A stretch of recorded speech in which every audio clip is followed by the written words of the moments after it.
What's going on, Omnibuddies? Today we are looking at Victor Hugo's The Hunchback of Notre Dame. This is adapted and illustrated by Georges Bess and published by Magnetic Press.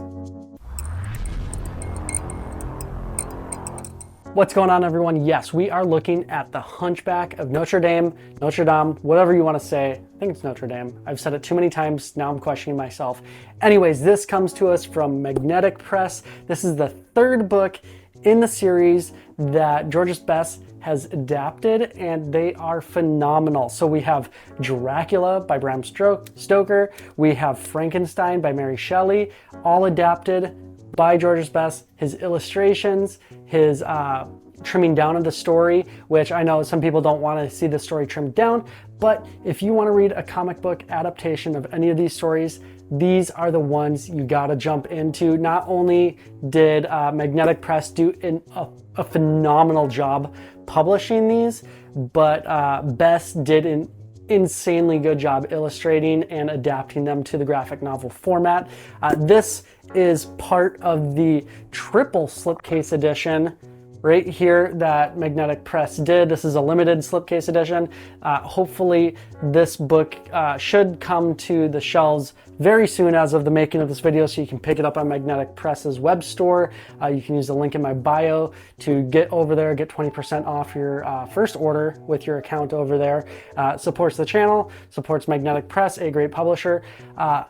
Full disclosure, I do some side work with Magnetic Press, and I am very proud of the work that we did on these books. In fact, the double slipcase edition of Dracula and Frankenstein won an Eisner Award for publication design in 2024, and I am very proud of that. And so this triple slipcase, we packed in the Hunchback in there, or as I refer to it, Hunchy, on the Slack channel. But dang, you know what? Let's just stop looking at it here. Let's take a look at it on the table, because this book is great. Now let's find out why.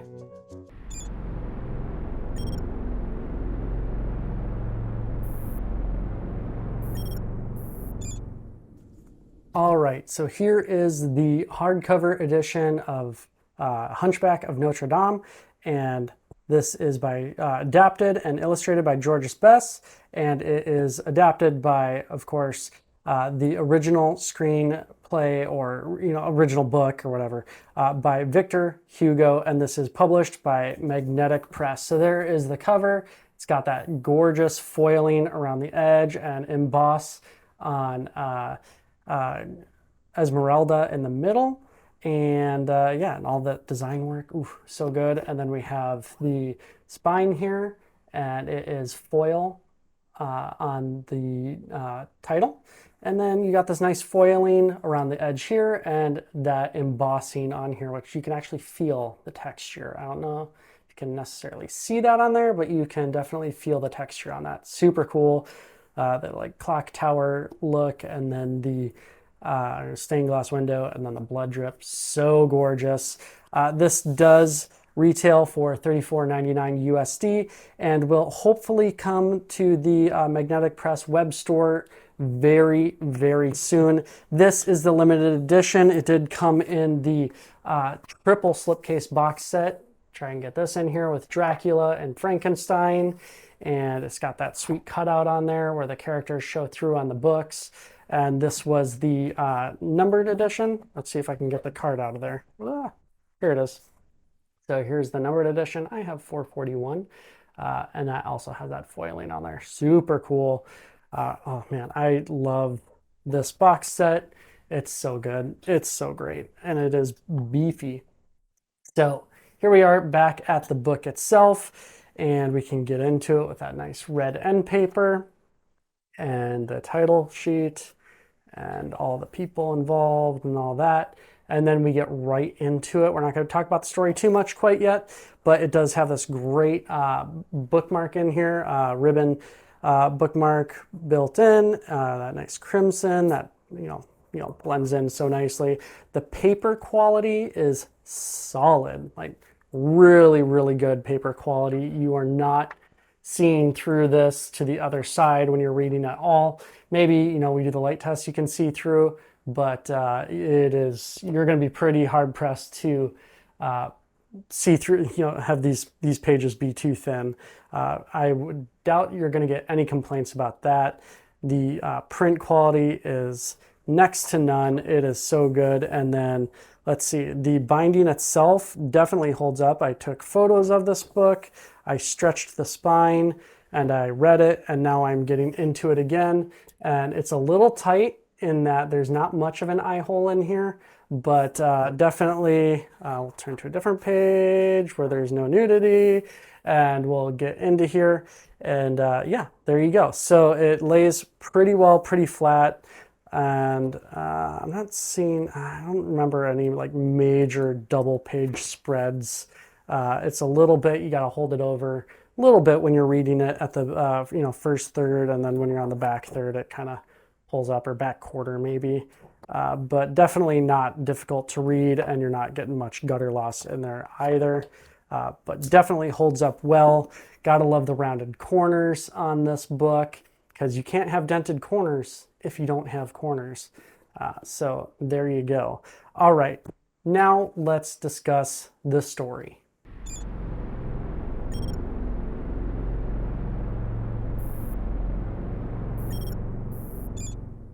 Okay, so the story of Hunchback of Notre Dame this is again, the original story was written by Victor Hugo. This is adapted by Georges Bess. So it is not the full story in here that you're getting. There is some trimming done just so that it is not a massive amount of book. And also a lot of, illustrating is all about showing, not telling, so you can read emotion on their faces with the art, not necessarily having to tell you all of the emotion or anything like that as you're reading an actual novel or story. So it does kick right into it with the Festival of the Fools and introducing the characters, the country as a character, the city as a character, just the landscape as sort of the characters and kind of who these people are. And then you jump right into it, meeting a performer, and that does not go well. And then you get right into book 2, The Pope of Fools, where you meet Quasimodo for the first time. And surprisingly, I didn't realize that the city knew about Quasimodo and who he was. But in the original story, evidently they do know who Quasimodo is and know of him. So the information quickly spreads on who he is and all of that. And then you're introduced to Esmeralda pretty quickly too. I mean, we're on page, 19, and you're already seeing Esmeralda, and page 16, and you're on Quasimodo. So you get into it pretty quickly. And her goat friend, which is a super fun little character in here. And you're introduced to a monk who is kind of, well, he's a deep part of the story too. And I won't go into too much why or how, but dang, my only familiarity with the story really was the original kind of Disney movie adaptation of Victor Hugo's book. And, it's pretty hardcore with the religious aspects of it, and dealing with the monks and the priests, and, dealing with the church as a whole. And so I knew that, the book must deal with that a decent amount, but I was not prepared for how central that is to the entire story, and how central it is to how central those characters are to the story as a whole too. I mean, Quasimodo is in this book, but the whole situation revolves around him and his story, but he is kind of not really the main character of this book. You got all these other characters dealing with these situations, and then you have Quasimodo just kind of caught in the middle of things. And it's really interesting in that I did not, I thought it would be like all Quasi all day kind of a thing. and a vast majority of it is not dealing with him. It's Esmeralda, the monk, some priests, and another man in here. I'm trying to talk super high level and not give away too much, because if you're like me and don't know much of the story, then I want you to come in not knowing too much. But dang, this story was way darker than I expected. And I went in expecting a pretty dark story. And the ending, wow, I was not expecting that dark, that gruesome, that really horrifying of an ending either. So if you are in for a crazy dark book with amazing art and all that, and you want to read and get the real story of the Hunchback and Quasimodo and Esmeralda, then this is definitely the book telling the real story of telling Victor Hugo's real story here. Super good. Absolutely loved it. All right, now let's talk about the art.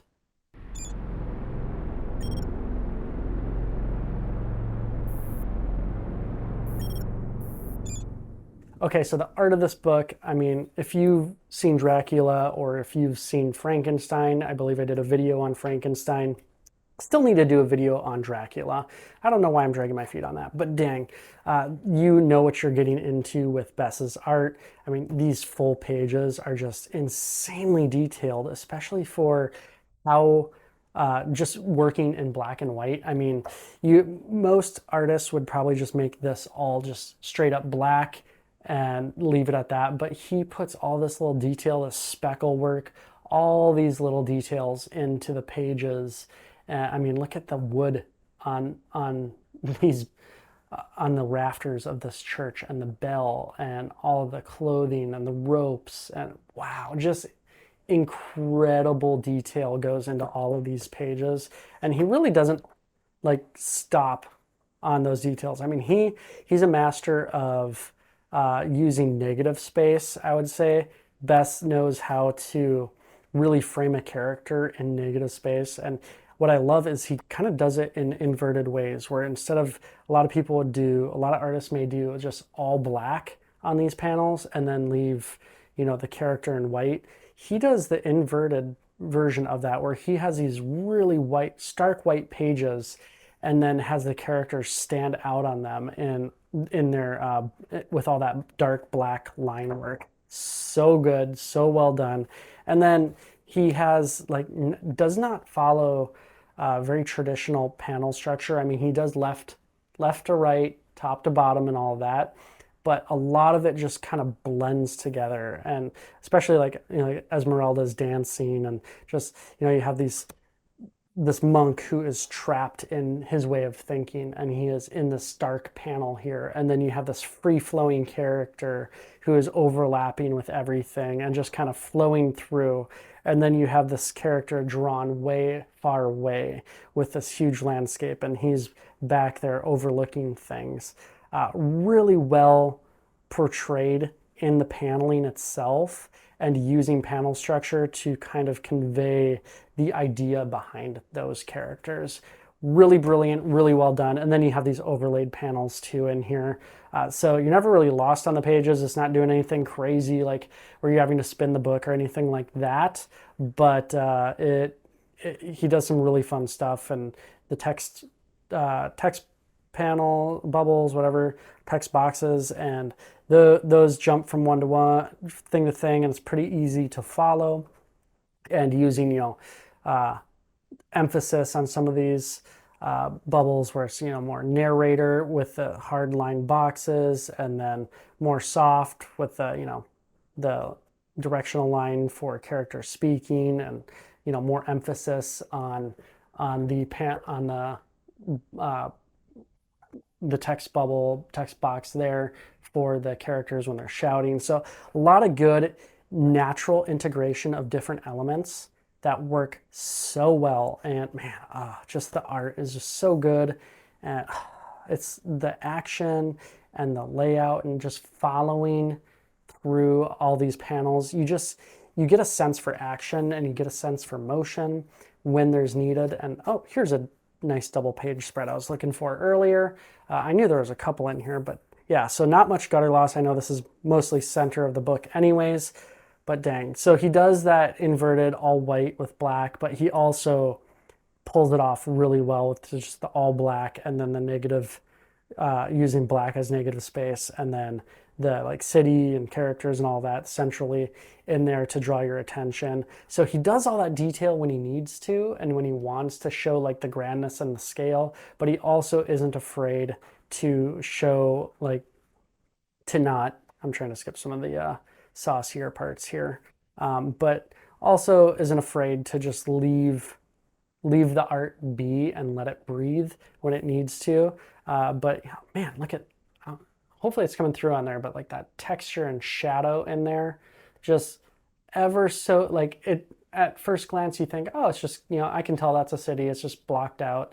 And then you get up close and you start noticing just all the detail in there, that it's not just stark black on some of that stuff. Man, he just jumps around from thing to thing and it happens so naturally and works so well in this. And man, I love it. I absolutely love this book. I absolutely love Bess's art. He has quickly become one of my absolute favorite artists out there, just for the emotion, the scale, the grandness, the minutia he's able to put into all of these huge grand pages and fit all that detail in there. So well done. Absolutely loved it. Yeah. So let's that's the art. If that didn't hook you, I don't know what will. But now let's jump into the extras.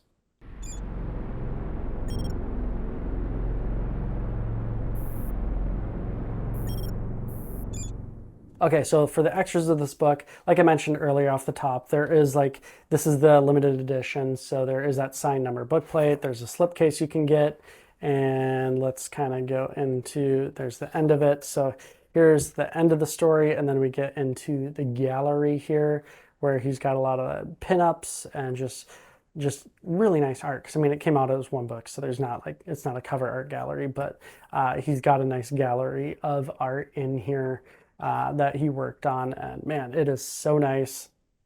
Just all that detail in there, so well done. And then he's got an about the artist in here, and then we have that. So there isn't a ton of extras in this book.